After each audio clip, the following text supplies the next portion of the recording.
आने वाले दिनों को लेकर हमारे पूज्य गुरुदेव पंडित श्री राम शर्मा आचार्य ने कई बातें कही हैं। उन्होंने कहा है कि अगला समय संकटों से भरा पूरा है। इस बात को विभिन्न मूर्धन्यों ने अपने अपने दृष्टिकोण के अनुसार विभिन्न प्रकार के जोरदार शब्दों में कहा है। ईसाई धर्म ग्रंथ बाइबल में जिस 7 टाइम्स में प्रलय काल जैसी विपत्ति आने का उल्लेख किया है, उसका ठीक समय यही है। इस्लाम धर्म में 14वीं सदी में महान संकट का उल्लेख है। भविष्य पुराण में इन्हीं दिनों महाविपत्ति टूट पड़ने का संकेत है।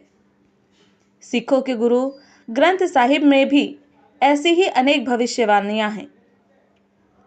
कवि सूरदास ने इन्हीं दिनों विपत्ति आने का इशारा किया था।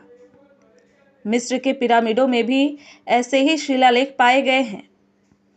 अनेक भारतीय भविष्यवक्ताओं ने इन दिनों भयंकर उथल पुथल के कारण का अध्यात्म आधार और दृश्य गणित ज्योतिष के सहारे ऐसी ही संभावनाएं व्यक्त की हैं।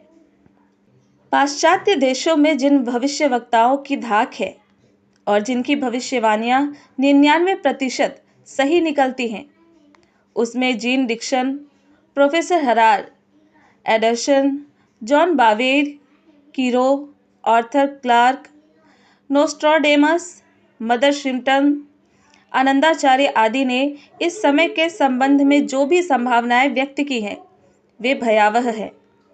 कोरिया में पिछले दिनों समस्त संसार के देवज्ञों का एक सम्मेलन हुआ था। उसमें भी डरावनी संभावनाओं की आगाही व्यक्त की गई थी। टोरंटो कनाडा में संसार भर के भविष्य विज्ञान विशेषज्ञों का एक सम्मेलन हुआ था, जिसमें वर्तमान परिस्थितियों का पर्यवेक्षण करते हुए कहा था कि बुरे दिन अति समीप आ गए हैं। ग्रह नक्षत्रों के पृथ्वी पर पड़ने वाले प्रभावों को समझने के लिए इन दिनों सूर्य पर बढ़ते धब्बों और लगातार पड़ने वाली सूर्य ग्रहणों को धरती निवासियों के लिए हानिकारक बताया है। इन दिनों सन 85 के प्रारंभ में उदय हुआ हैली धूमकेतु की विषैली गैसों का परिणाम पृथ्वीवासियों के लिए हानिकारक बताया गया है। सामान्य बुद्धि के लोग भी जानते हैं कि अंधाधुंध बढ़ती हुई जनसंख्या के लिए अगले दिन अन्न जल तो क्या, सड़कों पर चलने का रास्ता तक न मिलेगा। औद्योगिकरण, मशीनीकरण की भरमार से हवा और पानी भी कम पड़ रहा है और विषाक्त होता जा रहा है। खनिज तेल और धातुएं, कोयला 50 वर्ष तक के लिए ही नहीं है। अणु परीक्षणों से उत्पन्न विकिरण से अगली पीढ़ी और वर्तमान जन समुदाय को कैंसर जैसे भयानक रोगों की भरमार होने का भय है। कहीं अणु युद्ध हो गया तो इससे न केवल मनुष्य वरन अन्य प्राणियों और वनस्पतियों का भी सफाया हो जाएगा। संतुलित हुए तापमान से ध्रुवों की बर्फ पिघल पड़ने, समुद्र में तूफान आने और हिमयुग के लौट पड़ने की संभावना बताई जा रही है।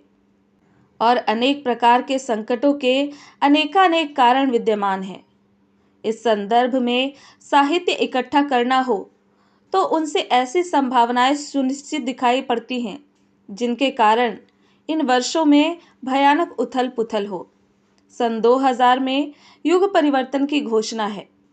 ऐसे समय में भी विकास के पूर्व विनाश की, ढलाई से पूर्व गलाई की संभावना का अनुमान लगाया जा सकता है। किसी भी पहलू से विचार किया जाए, प्रत्यक्षदर्शी और भावनाशील मनीषी भविष्यवक्ता इन दिनों विश्व संकट को अधिकाधिक गहरा होता देख रहे हैं। पंडित श्री राम शर्मा आचार्य। हमारी वसीयत और विरासत, भाग 150।